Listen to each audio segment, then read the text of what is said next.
Hi, my name is Sasha Rubenstein, and this is my oral Interp speech. I will be doing The Red October by Tom Clancy. Jack Ryan, a middle-aged man, is recruited for a mission to gather intelligence about a newly constructed Russian submarine. The Russian submarine, led by Captain Ramius, is the newest of its class since it has the newest technology on board. This new technology makes the submarine nearly invisible to all surrounding ships and sonar technology. It begins with the Russian submarine docked at a port in Russia.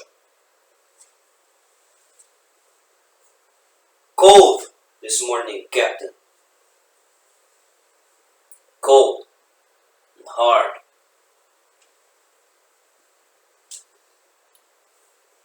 It's time, Captain. It is time indeed. Scene transitions to Jack Ryan's house. What are you doing up? You're supposed to be sleeping. Stanley keeps waking me up. I get it.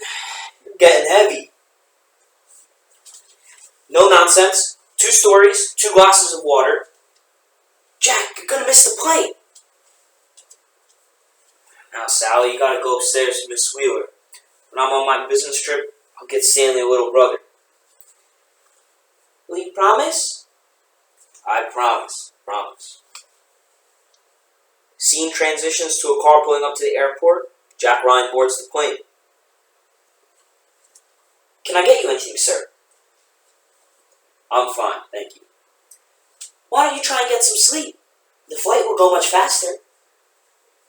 I can't sleep on planes. It's the turbulence. Pardon? Turbulence. You know, when solar radiation heats the Earth's crust, warm air rises, cool air descends. Turbulence. I don't like it. Well, try and get some sleep anyways.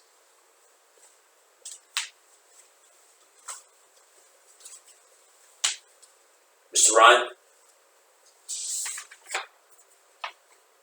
The scene then transitions to the Central Intelligence Agency building. Jack, boy, get yourself in here. Jesus, you look like hell. Thanks, Admiral. Come on over here and sit down. You want coffee? I think I need coffee. I'm not going to ask you how your flight was. When's the last time you slept? Don't know. This thing's still on London time. How's Margaret? Fine. She sends you her best. And Sally? What is she now? 3? Very precious 5. A week ago she announced her life would be a lot less lonely if Margaret and I would buy her a baby brother. Alright. What's important enough to get you on a plane in the middle of the night? British intelligence received these 2 days ago. She's the Red October, Soviet's newest typhoon. Jesus! The Brits actually got a man into the construction shed. This pair was digitally enhanced for line resolution. This one for color. It's 12 meters longer than the normal typhoon, 3 meters wider. The captain's name is Ramius. One of yours? Yes, sir. I did the bio on him last year. He's taken out the lead boat in each new subclass for 10 years. Fairly good political connections. He's also trained most of their attack boat skippers. They call him the villainous schoolmaster.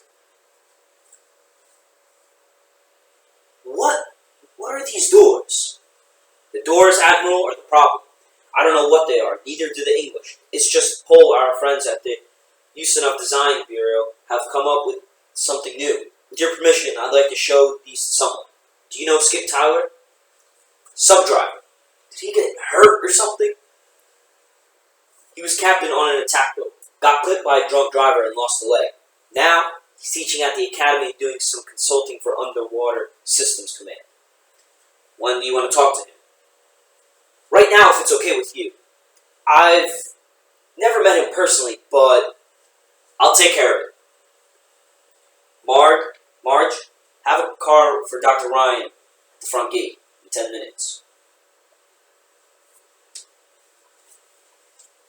One of the satellites caught the Red October in Polyarny this morning. They shouldn't have been at sea for weeks. Relax, son. The Navy's got a Los Angeles class sitting right off their doorstep. In a few days we'll know everything about her, but the work's name. Transitions to the Naval Underwater Systems Lab. Bigger than regular Typhoon. What are these doors? You don't miss much, do you? They're too big for torpedo tubes. Could you launch a missile horizontally? Could. Question is, why would you? Besides, they're symmetrical, right straight through the hull. How about towered sonar array? Barely clears the screw in the I'd be go to hell. It's a caterpillar. A what? Caterpillar drive. Magneto-hydrodynamic propulsion, like a linear induction motor, with salt water as the motor. Follow? Oh, sure. Items like a jet engine for water. Goes in the front, squirted out the back, only it's got no moving parts, see? It's potentially very quiet. Try silent if this works. We'll have to find a whole new way to track submarines. We messed with it years ago. Never could make it work. You really built this? This isn't a mock-up or anything? Put to sea this morning. You know, when I was 11 years old, I helped my daddy build a bomb shelter in the basement because some fool parked a dozen warheads in Cuba, 90 miles from Florida. This thing could park 200 warheads off the coast of New York or Washington, and nobody could suspect a thing until it was all over. Yes? No? This is Dr. Ryan. Okay. Jack? Yes, Admiral, I'm... Where the hell are you? Get your ass to the south entrance of the executive office. Building in 45 minutes. It's across from the White House. Yes, sir, but what's... Let's just say this is no longer a research project. Now move! Scene transitions to Jack Ryan and James Greer at the White House. Come on, son. I got a line on the doors. I know what they are. Silent propulsion system. How did you... Captain of the sub. We had following her radioed in. Things up and disappeared right in front of him. But that isn't half of it. Read. Jesus, this is unbelievable. The Kirov 2, they've sorted their whole bloody fleet. About the size of it. Where are we going anyway? The President's National Security Advisor. Most of the Joint Chiefs will be there, along with a few others. Who's giving the briefing? You are. The yellow man had the slides all laid out. All you have to do... Look, son. No one knows this material better than you do. Give him a rundown on the sub, and a precis of the stuff in your hand. He's liable to ask some direct questions. Give him the best answers and say what you think. You'll do fine. Come on. As they enter the room, the general and many others are sitting at the table. Let's get started. Yes, sir. The preliminary briefing today will be handled by Dr. Jack Ryan. I believe you've seen some of his work. You may begin. Gentlemen, the last 24 hours have seen some extraordinary Soviet naval activity. The first to sail was this ship, the Red October, a variant of the Typhoon class. She's some 650 feet long, 32,000 tons submerged displacement, roughly the size of a World War II aircraft carrier. Unlike the standard Typhoon equipped to fire long-range missiles from Russian waters, Red October carries 56 SS-311s, which is a short-range attack missile with 8 independent warheads. That's 448 warheads, all specifically designed to fire close in. We believe these doors on the bow and here again on the stern enclose magneto-hydrodynamic drive, or caterpillar, which may allow the sub to run totally silent. It is possible this new drive allowed the captain, a man named Marco Ramius, to elude one of our attack boats, Dallas, which trailed the Red October from harbor this morning. This drive, if it works, could render Red October invisible to our SOS-US warning nets in the Atlantic. You would characterize this as a first strike weapon, Dr. Ryan. There's no doubt about that, sir. She's designed to approach by stealth and fire on a target with little or no warning. An offensive weapon. The kind you start wars with. Precisely, Admiral. If I may continue, shortly after the Dallas lost contact, there were additional Soviet mailings from Polyarny, Leningrad, and the Mediterranean. The Soviets have some 58 nuclear submarines headed at high speeds into the Atlantic, and this afternoon the satellite passes over Polyarny found head blooms in the engineering plants of the Kirov, the Minsk, more than 20 cruisers and destroyers, indicating that the bulk of their surface fleet is also preparing to sail. Conclusions? Absence of activity in the Pacific suggests this is probably just an exercise having nothing to do with the Red October. Before sailing, Captain Ramius sent a letter to Admiral Yuri Fedorin, chairman of Soviet naval deployment. The contents of the letter are unknown, but Admiral Fedorin immediately demanded a meeting with Premier Ligachev, and within minutes of that meeting, the Soviet fleet sailed with orders to find the Red October and to sink her. Sink her. My God, they've got a madman on their hands. He's gonna start a war. This is the 20 grid, isn't it? You've got something to add to the discussion, Dr. Ryan. I was just thinking. There was perhaps another possibility we ought to consider. Ramius might be trying to defect. Do you mean to suggest? Go ahead, Dr. Ryan. Well, Ramius trained most of their officer corps. He'd be in a position to select men willing to help him, and he's not Russian. He's Lithuanian by birth and by heritage. He was raised by his maternal grandfather, who was a fisherman. He has no children, no ties to leave behind, and this morning was the first anniversary of his wife's death. Oh, come on! Look what you're doing here anyway, Ryan. That's his name, isn't it, Ryan? You're just an analyst, right? You can't possibly know. I know Ramius, General. He's been a maverick for his entire life. I even met him once at an embassy dinner. Have you ever met Captain Ramius, sir? Bottom line, how long before Ramius will be in position to launch his missiles out? 4 days. Alright, I'll brief the President. That will be all, gentlemen. Everyone begins to leave the conference. Dr. Ryan, would you stay for a moment, please? I said, speak your mind, Jack, but Jesus. You slammed the door on the General pretty hard, Jack. It wasn't my intention, sir. Yes, it was. He was patronizing you, and you stomped on him. In my opinion, he deserved it. Look, I'm a politician, Jack. That means I'm a liar, a cheat. And when I'm not kissing babies, I'm stealing their lollipops. But it also means I know people and keep my options open. Let's assume for a minute that you're right and he intends to defect. What do you think we should do? Well, somebody has to go out and try to contact him. Okay. When can you leave? Wait a minute. General was right. I'm just an analyst. Perfect. I can't ask any of these characters to go. None of them would volunteer, putting their reputations on the line. And anyway, none of them are expendable. I'll give you 3 days to prove your theory. After that, we won't have any choice but to hunt Ramius down and blow him away. Will you do it? Scene transitions to Jack Ryan in a helicopter, and they are searching for the American sub to Dallas. No contact with the Dallas! We can't wait any longer! Hang on, I have contact! Tell them to surface! Hook them up, but hurry! We don't have much fuel left! Mancuso, back on Dallas. Whoever this guy is, he's in for one hell of a ride. Pull this to release! Back on the sub.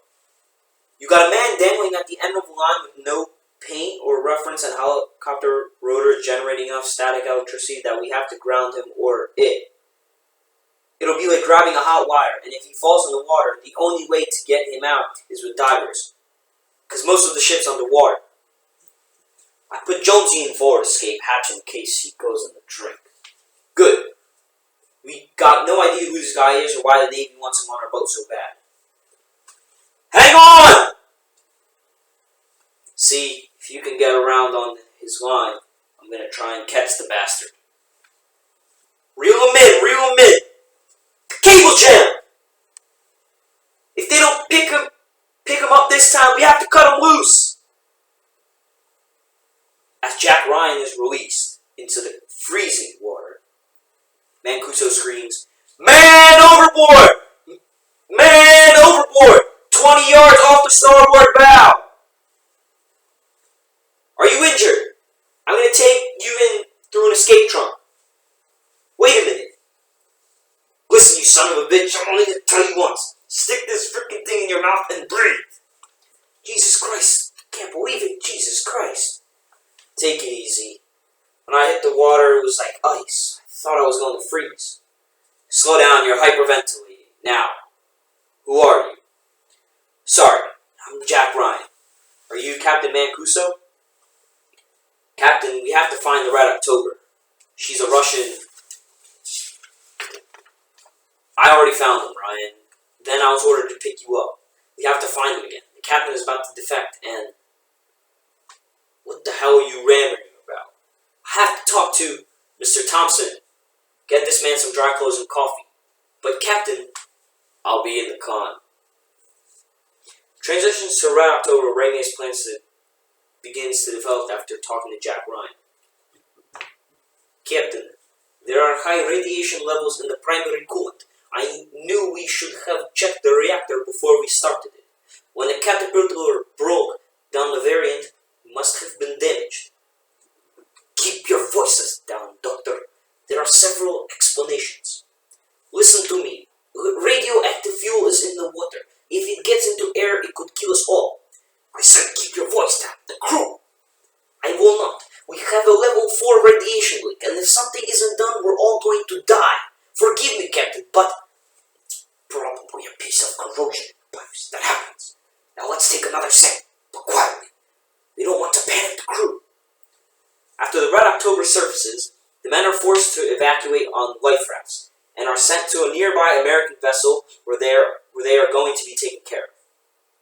Back on the Dallas, Jack Ryan, Mancuso, and Jones get onto a small transport submarine that they take to dock onto the Red October and join Ramius on board the ship.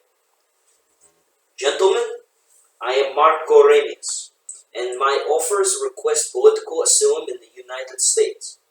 Before I go any further, I want to know whose idea is this impossible mission. Is. Amazing. Our intention was to publicly surrender this boat and request asylum. It never occurred to me there would be a way you could keep it. The idea is to stage a radiation leak. Was inspired. You look familiar.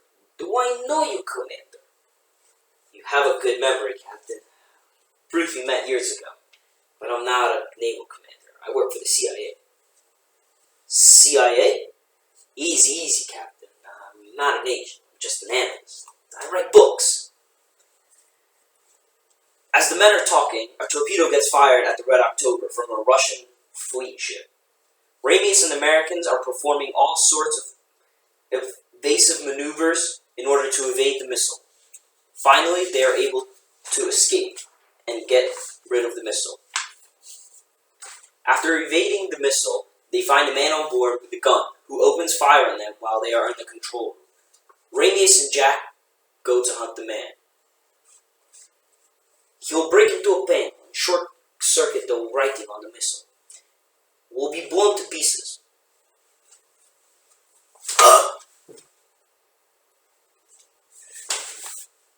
We must stop him before he gets into the panel. Here. Be careful what you shoot at here, Ryan. The compartment is very sensitive. Be careful what you shoot at, Ryan. Very sensitive in here. Sensitive stuff right in here. I have to be careful, of course.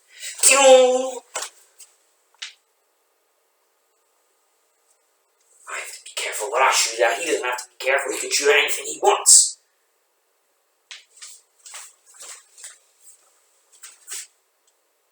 My God, it's the cook.